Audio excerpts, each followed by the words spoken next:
పప్పులు చెకోడీ చేయడం కోసం ముందుగా ఒక కప్ శనగపప్పు తీసుకొని 3 అవర్స్ ముందు నానబెట్టుకొని పక్కన పెట్టుకోండి. నానిపోయిన తర్వాత 2 to 3 అవర్స్ మినిమం నానాలి. నానిన తర్వాత ఒక పొడి క్లాత్ ఉంటుంది కదా, ఆ క్లాత్ మీద వేసేసి ఫ్యాన్ గాలికి ఒక 15 మినిట్స్ వరకు ఆరనివ్వాలి. పూర్తిగా తడి అంతా ఆరిపోవాలన్నమాట.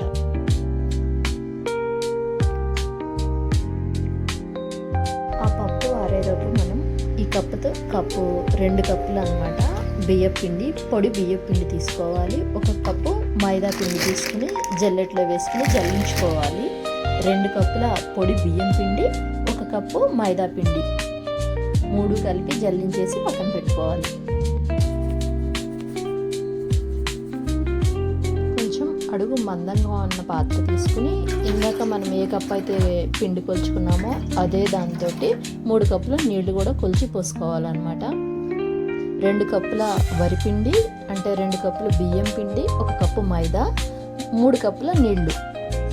కొలతలన్నీ మంచిగా వస్తేనే ఈ టెక్స్చర్ బాగా వస్తుంది అన్నమాట.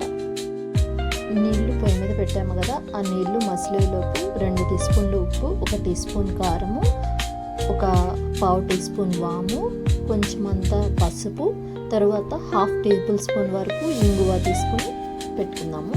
నీళ్లు బాగా మొత్తం మరిగిన తర్వాత ఇవన్నీ తీసుకెళ్ళి ఇందులో వేసేద్దాము వాటర్లో.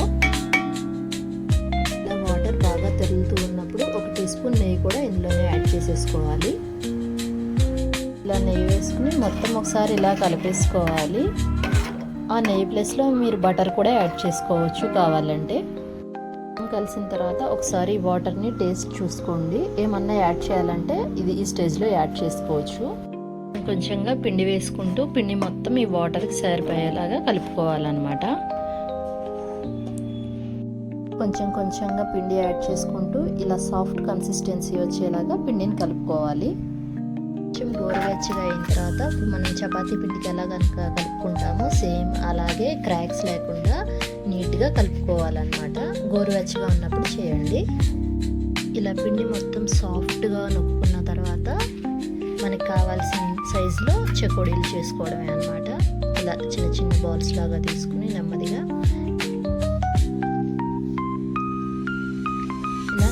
చెకోడీలు షేప్ చేసుకోండి.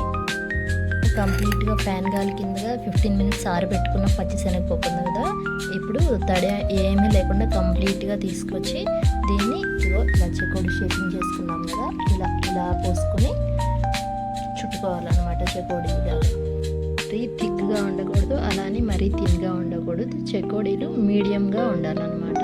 ఇలా మొత్తానికి అన్ని పక్కల అంటేలాగా తిప్పుకోండి. మనకి కావాల్సిన సైజులో చెకోడీలు చేసుకోవడం అనమాట. నేను ఎలాంటి ఫుడ్ కలర్ వాడలేదు. సో ఫుడ్ కలర్ వేస్తే కలర్ చేంజ్ అయ్యిద్ది, లేదు అంటే ఇలా కొంచెం పసుపు వేయడం వల్ల ఎల్లోగా ఉంటుంది. ఇలా అన్ని చెకోడీలని చేసి పక్కన పెట్టేసుకోవాలి. చెకోడీలు చేసుకుంటూ ఉండేటప్పుడు ఇందాక పిండి ఉంది కదా కలిపెట్టుకున్నది, దానిపైన ఒక లిడ్ పెట్టేసేయండి. లేదు అంటే వేడి ఆరిపోతుంది అనమాట. నెమ్మదిగా ఒక్కొక్కటిగా చేసుకుంటూ అలా పెట్టండి. వెంటనే అంటిస్తే పప్పులు ఇరిగిపోతాయి, అంటే ఊడిపోతాయి అనమాట, ఆయిల్లో పడిపోతాయి. అందుకని చేసి ముందే పక్కన పెట్టేసుకుంటూ ఉండాలి. ఇలా చెకోడీలు మొత్తం చేసేసుకొని పక్కన పెట్టుకోండి.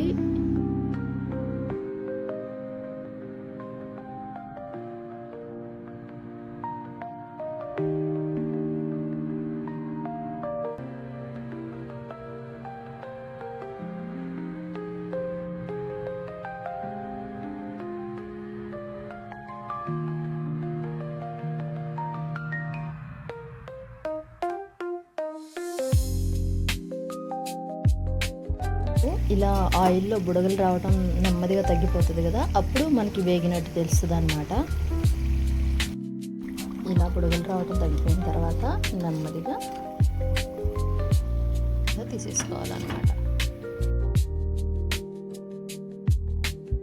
ఇలా చెకోడీలన్నీ చల్లగా అయిపోయిన తర్వాత ఒక ఎయిర్ టైట్ కంటైనర్లో నిలవ పెట్టుకుంటే ఒక 10 to 15 డేస్ వరకు చాలా ఫ్రెష్గా ఉంటాయి అన్నమాట.